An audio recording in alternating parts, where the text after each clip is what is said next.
नमस्कार. KB9च्या कामगारांचं भावविश्व या कामगार दिनानिमित्त आयोजित विशेष कार्यक्रमात आपलं पुन्हा एकदा स्वागत.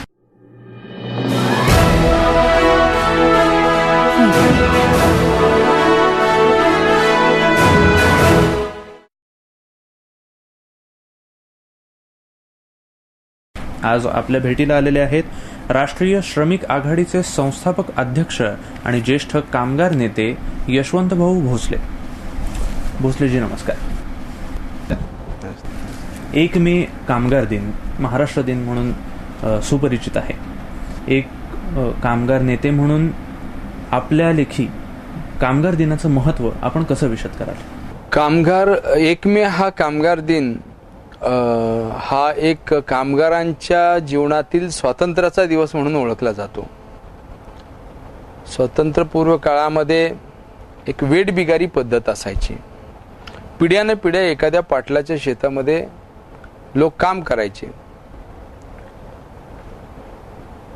जातीपाती ज्या पडल्या त्या कामाच्या आधारावर पडल्या आणि केस कापणारा नाभिक, बांगड्या भरणारा कासार आणि जनावरांची चामडीतून चपला शिवणारा चांभार, चर्मकार, अशा पद्धतीनं त्या काळामध्ये जातीपाती निर्माण झाल्या त्या कामाच्या स्वरूपावरून. अर्थात आज कुलकर्णी बाटा चालवतात, केश कर्तनालयाची सुद्धा मराठा समाजातील जाधव भोसलेंची सुद्धा दुकानं आहेत. हाच काळ बदलला. त्याला कारण असं की स्वातंत्र्यपूर्व काळामध्ये एक वेठबिगारी पद्धत, पिढ्यानं पिढ्या त्यानं हे पाटलाच्या शेतावर काम करायचं, अमुकच एक काम करायचं आणि त्याला 24-24 तास राबवून पिढ्यानं पिढ्या घेतलं जायचं. आणि यातून अगदी मुंबईमध्ये गिरणी कामगार असतील, इतर आंतरराष्ट्रीय त्या कालावधीमध्ये जो उठाव झाला आणि त्या उठावामधून किमान 8 तास कामगाराला काम मिळालं पाहिजे. त्यापेक्षा जास्त काळ नसावं. 4 तास दिलं तर डबल ओव्हर टाईम मिळाला पाहिजे. त्याचप्रमाणे किमान वेतन त्याचं ठरलं पाहिजे. आठवड्यातून एक सुट्टीचा दिवस त्याचा असावा. आणि मग एक मानवी हक्क यातून निर्माण झाला आणि एक प्रचंड उठाव त्या काळात निर्माण झाला. आणि त्यातून 1 मे या दिवशी खऱ्या अर्थानं कामगाराला न्याय देणारा कायदा निर्माण झाला. म्हणून आज आपण 8 तास ड्युटी करतो, त्याच्यापेक्षा जास्त काळ असेल तर ओव्हरटाईम करतो. असा यासाठी कामगार दिनाची म्हणजे एक कामगारांच्या जीवनातला दिवाळीचा दिवस असं आपण थोडक्यात म्हणू शकू.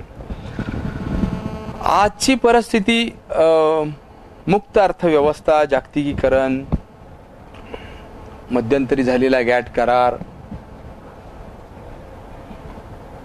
या मुक्त अर्थव्यवस्थेच्या साठी की एक देशाची प्रगती व्हावी, अर्थव्यवस्था मुक्त व्हावी, गावोगावी कारखाने जाऊन सर्वसामान्याला रोजगार उपलब्ध व्हावा, यासाठी आम्ही भारतानं ही अर्थव्यवस्था स्वीकारली. पण ह्या 16-17 वर्षामध्ये त्या मुक्त अर्थव्यवस्थेचे, गॅट कराराचे, जागतिकीकरणाचे फक्त भारताला एवढे मोठे परिणाम भारतातल्या कामगाराला, श्रमिकाला भोगावे लागत आहेत की पूर्वी मुंबई, पुणे या ठिकाणीच मोठे कारखाने असायचे, ठाण्याला काही कारखाने असायचे, काही म्हणजे ठराविक शहरं बघूनच कारखाने जवळपास की दळणवळणाची साधनं. आज दळणवळण हा ग्राम भागापर्यंत पोचला आणि आज आपण पाहत असाल या 17-18 वर्षाच्या कालावधीमध्ये ग्रामीण भागामध्ये देखील कारखाने पोचले. मराठवाडा असेल, विदर्भ असेल, पश्चिम महाराष्ट्र, अगदी आपल्या रांजणगाव सारखी MIDC असेल, चाकण सारखी MIDC असेल, या ठिकाणी बारामती MIDC असेल, इंदापूर MIDC असेल, इकडे सातारा MIDC असेल, शिरवळ, हे औद्योगिकरण शहरातून त्याचं विकेंद्रीकरण होऊन आज ग्रामीण भागामध्ये हे कारखाने आले. आणि ह्या कारखान्यांच्या उभारणीसाठी शेतकऱ्यांच्या शेकडो एकर जमिनी MIDCच्या नावाखाली एक्वायर करण्यात आल्या. कवडी मोल किमती त्या शेतकऱ्याला दिल्या. यापूर्वी पिंपरी चिंचवडला याच पद्धतीनं जमिनी एक्वायर झाल्या, परंतु त्या काळामध्ये कैलासवासी यशवंतराव चव्हाण यांचं हे होतं की तुम्ही शेतकऱ्यांच्या, नंतर आदरणीय पवार साहेबांनी सुद्धा तो त्या पद्धतीनं पुढे पाऊलवाट चालवली की शेतकऱ्यांच्या मुलांना रोजगार उपलब्ध व्हावा, त्याला परमनंट नोकऱ्या मिळाव्यात, यासाठी हे ग्रामीण भागात हे कारखाने आले. शेतकऱ्यांनी शेती दिली, पाणी दिलं, वीज दिली, आज सरकारने सगळ्या सवलती दिल्या की शेतकऱ्यांच्या मुलांना रोजगार मिळावा. आज परिस्थिती काय आहे, वस्तुस्थिती की या शेतकऱ्यांच्या मुलांना रोजगार मिळाला, त्यांच्या जमिनीवर तो काम करतोय, पण वेठबिगारीपेक्षा भयानक अवस्थेत काम करतोय. आज 16-16, 14-14, 12-12 तास कंत्राटी पद्धतीवर या कामगाराला राबवलं जात आहे. मिनिमम वेजेस नाही, ESIC नाही, प्रॉव्हिडंट फंड तो कॉन्ट्रॅक्टर भरतोय का हे बघितलं जात नाही, आणि कायमस्वरूपी कामामध्ये कुठेही कंत्राटी कामगार लावता येत नाही. परंतु दुर्दैवानं आज संपूर्ण राज्यामध्ये इंडस्ट्री बेल्टमध्ये शासकीय काममध्ये सर्वत्र 93% हा कंत्राटी कामगार आहे. मध्यंतरी त्याचा रेशो आणखीन ढासळला, रेकॉर्डवर एक 6-7 वर्षापूर्वी 93%, आज तो 98% आला. 2% फक्त परमनंट कामगार आहे. सुरक्षा नाही. बर हे कॉन्ट्रॅक्टर कोण आहेत? राजकीय पक्षांचे गुंड, जे की त्यांना ते किमान वेतन द्यायचं नाही, दहशतवादी, दडपशाही असं करून ते कारखाने, म्हणजे आज गुलाम इंग्रज गेले, परंतु या आमच्याच गुलामांच्या हाताखाली आमचीच पोरं काम करतायत. आणि 1 मे हा कामगार दिन, एक स्वातंत्र्य त्यांना मिळालं, 8 तासाची ड्युटी हक्काचे कायदे त्यांना मिळाले म्हणून साजरा झाला. परंतु आज 60 वर्षानंतर पाठीमागं आम्ही पाहिलं तर त्याच्यापेक्षा भयानक दिवस आज आमच्या मुलाबाळांना भोगावे लागत आहेत. आणि त्यासाठी क्रांती नाही, तेव्हा क्रांती झाली, हाच क्रांती नाहीये. म्हणून माझ्यासारखा कार्यकर्ता गेली 17 वर्ष इंडस्ट्री बेल्टमध्ये काम करतोय. हॉस्पिटल्स, इंजिनिअरिंग, केमिकल, वेगवेगळ्या कारखान्यांमध्ये बांधकाम मजूर असतील, महिला मोलकरीण मजूर असतील, या सगळ्यांसाठी आम्ही ज्यावेळेस काम करतो, यांचं संघटन करतो, त्यावेळेस आम्ही पाहिलं की मुख्यत्वे इंडस्ट्री बेल्टमध्ये ज्या पद्धतीचं शोषण चालू आहे, सरकारचं, शासनाचं, कुठल्याही राजकीय नेत्यांचं लक्ष आज त्यांच्याकडे नाहीये. त्यांना फक्त उद्योगपती पाहिजेत. ह्या कामगारांचं शोषण केलं जातं, लायबिलिटी यांच्या सगळ्या पिळून घेतल्या जातात, करोडो रुपये ते साठवतात. 5 वर्षात तेच कामगारांचे शोषण करून ठेवलेले पैसे या पक्षांना राजकीय निवडणुकीला देतात. तुम्ही निवडणुका लढा, फक्त 5 वर्ष आमच्याकडे बघू नका, आम्ही काय शोषण करतोय, काय हाल करतोय हे बघू नका. आणि मग राजकीय पक्षांना अधिकार राहत नाही त्यांच्या विरोधात बोलण्याचा, कायदे करण्याचा किंवा त्यांच्या मुलाबाळांबद्दल बोलण्याचा. म्हणून या लोकसभेच्या निवडणुकीमध्ये कुठंतरी 2 ओळी अजेंड्यावर आल्या, परंतु कुठल्याही पक्षानं कामगारांच्या बाबतीमध्ये ध्येयधोरणं बदलली पाहिजेत. कामगारांच्या मागे आमचा पक्ष राहील, आणि सरकारचं, जर आमचं सरकार आलं तर कामगारांच्या हितासाठी आम्ही कायदे बनवू, कंत्राटी पद्धत राज्यातून घालू, असं कुठल्याही पक्षाच्या अजेंड्यावर नाही. मग कामगार दिन कशासाठी साजरा करायचा? 60 वर्ष मागं गेलो म्हणून, गुलामगिरीत परत आलो म्हणून आम्ही राष्ट्रीय श्रमिक आघाडीनं राज्यभर असणाऱ्या सर्व संघटनांना आव्हान केलंय, कामगारांना आव्हान केलंय, 1 मे हा काळा दिवस साजरा करायचा. कामगार दिन, कामगारांच्या आयुष्यातला काळा दिवस आज उगवलाय. त्यामुळं मी आज घोषणा जाहीर केली. निवडणुका विधानसभेच्या 4-5 महिन्यावर आहेत. त्या अनुषंगानं आम्ही आंदोलन उभं करणार, इंडस्ट्री बेल्टमध्ये सर्वत्र जाऊन वातावरण निर्मिती करणार आणि लोकांना सांगणार तुमचं शोषण होतंय. निवडणुकीच्या काळामध्ये मताच्या रूपानं एक तुमचं मत 500 रुपयाला तुम्ही विकत देता. एक दारूची बाटली, मटणाचं हाडूक आणि त्याच्यावरती तुम्ही निवडून दिलेले जे काही उमेदवार आहेत तो कुणाकडून पैसे घेतो? तुम्हाला शोषून, तुमचं शोषण करून जो पैसा त्या पक्षाकडे गेलाय, तुझ्याच कष्टाची घामाची किंमत तुला 500 रुपये मिळते. दारूची बाटली, हाडूक, हीच तुझी किंमत का? हे आम्ही विचारण्यासाठी गावोगावी आता 4 महिन्यात फिरणार आहे, जागरण करणार आहे आणि उठाव करणार. जो पक्ष समजा आता राष्ट्रवादी काँग्रेस पार्टी, काँग्रेस पक्ष दोन्ही सत्तेवर आहेत. आम्ही सांगणार आहे, सत्तेवर राहायचं असेल आणि या लाखो कामगारांची मत, 92% कामगार कुटुंबियाची मत आहेत साहेब.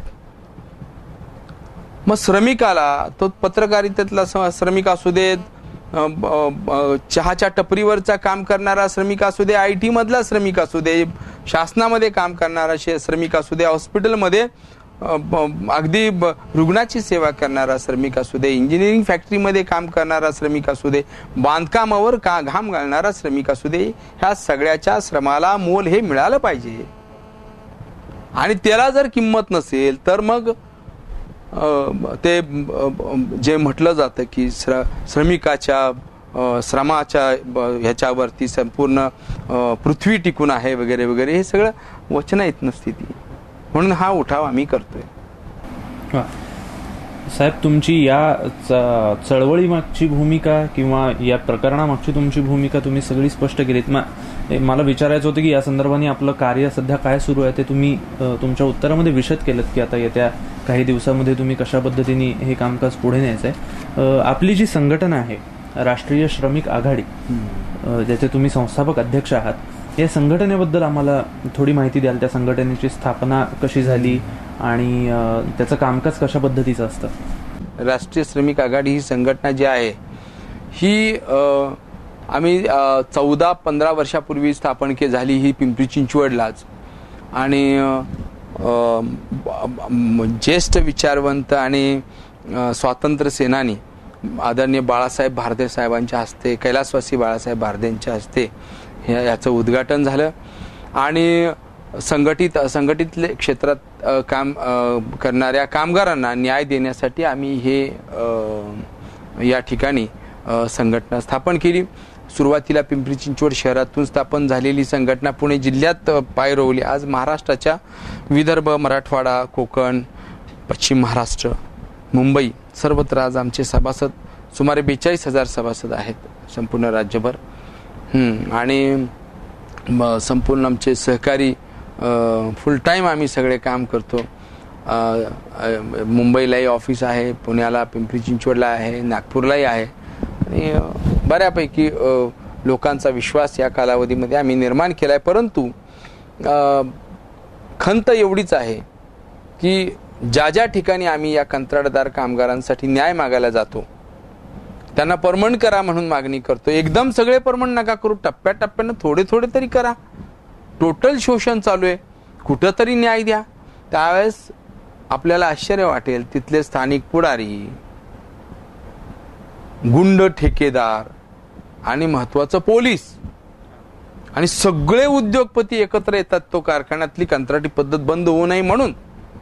आणि कामगारावर केसेस, कामगार नेत्यावर केसेस, आम्ही त्या ठिकाणी असू नसू तरी केसेस. हे एक विदारक चित्र आत्ता राज्याचं आहे.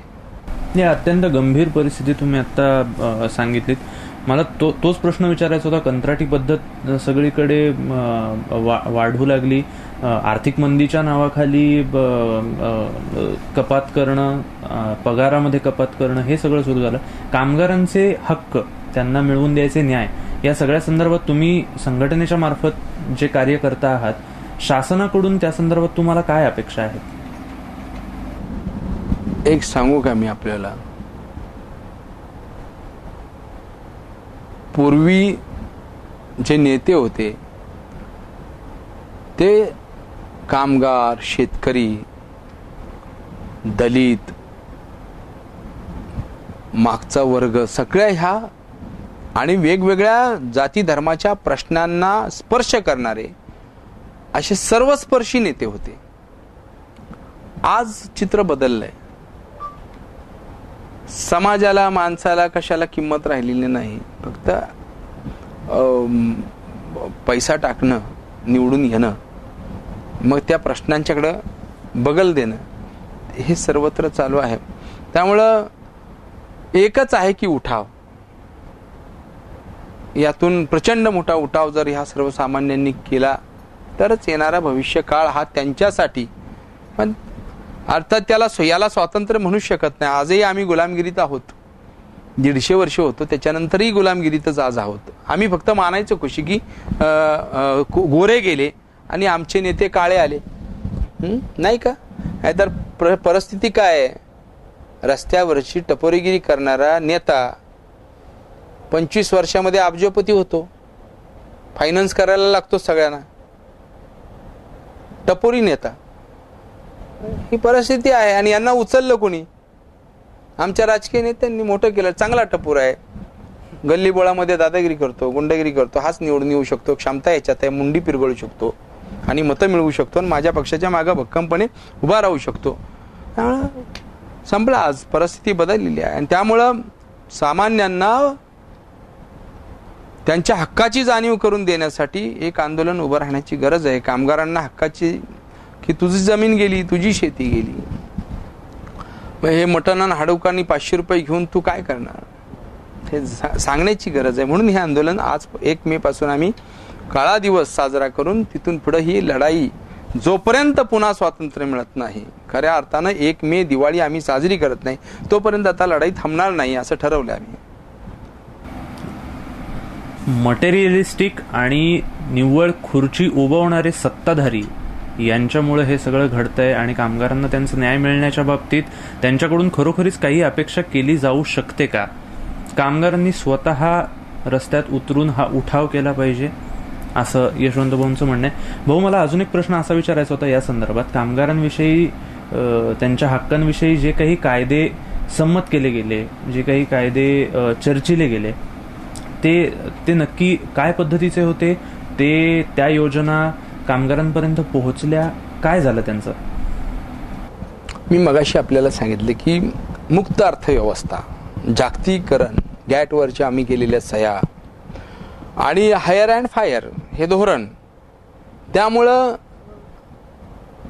बाबासाहेब आंबेडकर आणि त्यांच्या टीमनं जे काही घटना आमच्या समोर आणली, लिहिली, कायद्यामध्ये त्याचं रूपांतर झालं, कामगारांना अधिकार मिळाले, हे आज तुम्हाला सांगतो आश्चर्य की हर्डीकर सारख्या हॉस्पिटलमध्ये परमनंट कामगारांना एकाच दिवशी ग्रॅज्युटीचे चेक दिले आणि हाकलून लावलं आणि त्यांच्या जागेवर दुसऱ्या दिवशी कॉन्ट्रॅक्ट कामगार भरले. आम्ही परमनंट कामगारांना असं काढता येत नाही, सस्पेंड करावं लागतं, इन्क्वायरी करावं लागते, त्याच्यानंतर त्यांच्यावर जर चार्जेस दिसले तर बडतर्फ करता येतं, त्याला कोर्टात जाण्याचा अधिकार आहे, तोपर्यंत त्याला पगार द्या तुम्ही, हे कायदा आहे. पण एकाच दिवशी सगळ्या कामगारांना कामावरून काढून टाकलं. 25-30 वर्ष नोकरी करणाऱ्या, तुम्हाला माहितीसाठी सांगतो, त्यांचे संसार रस्त्यावर आणले. त्या ठिकाणी ते कामगार मायाळा आले, माझ्या युनियनचे काढून टाकलं, मेंबर झाले. मी लेबर कोर्टामध्ये दावा दाखल केला की असं कसं काढू शकतात. कोर्टानं निर्णय दिला, ग्रॅज्युटीचे पैसे घ्या, जे केलंय ते कायदेशीर केलंय, असा न्याय निवाडा मिळाला. जिथं न्याय व्यवस्था असे न्याय देत असेल, उच्च न्यायालयामध्ये या केसेसना कुठं महत्त्व नाही, हायकोर्टामध्ये सर्वोच्च न्यायालयात जाण्याची कॅपॅसिटी कामगारामध्ये नाही, कारण करोडो रुपयांचा व्यवहार त्या ठिकाणी होतो. 2-2 लाख रुपये वकील घेतात फी एका तारखेला. कुठनं कामगार लढणार? त्यामुळं विदारक असं चित्र आहे. कायदे तुम्ही म्हटलात, मला विचारलं, कायदे आहेत. कायदे फक्त पैसेवाल्यांसाठी, भांडवलदारांसाठी कायदे. तो कामगार दारात उभा राहिला, मला न्याय द्या, त्याचा फोटो काढतात, कोर्टात जातात, हा बघा असा हात करतोय, मला शिवी घातली आणि 1000 मीटर हा गेटपर्यंत आला नाही पाहिजे, ऑर्डर द्या. जज एका मिनिटात देतो ऑर्डर. 1000 मीटर कामगारांनी त्याच्या संघटनेने यायचं नाही गेटवर, संपलं. हा कायदा भयानक परिस्थिती आहे. त्यामुळे कायदा वगैरे काय द्या तर कायदा तुमच्या मागं, तुमच्या खिशात काय द्यायला नसेल तर काही नाही, ते मालकाकडे. राजकीय पक्षांनाही द्यायला त्यात जवळ आहे, न्याय व्यवस्थेलाही द्यायला तुम्ही म्हणाल तुमच्यावर उद्या कंटेम होईल, होऊ दे, जे आहे ती वस्तुस्थिती मांडेन मी, त्याला विलाज नाहीये. आणि हे सगळीकडे चालू आहे सर्रास. दिसताना कदाचित थोडंसं विनोदी दिसेल, पण अत्यंत विषण्ण आणि विदारक सत्य आता यशवंत भाऊंनी आपल्यासमोर सांगितलं. या परिस्थितीतून कामगारांनी, मजुरांनी जर बाहेर पडायचं असेल तर खरोखरीच एक खंबीर नेतृत्व त्यांना गरजेचं आहे, जे यशवंतराव त्यांची संघटना आत्ता पुरवत आहेत. त्यांच्या मदतीनं खूप कामगारांचे हक्क त्यांच्यापर्यंत पोहोचले, त्यांना न्याय मिळाला.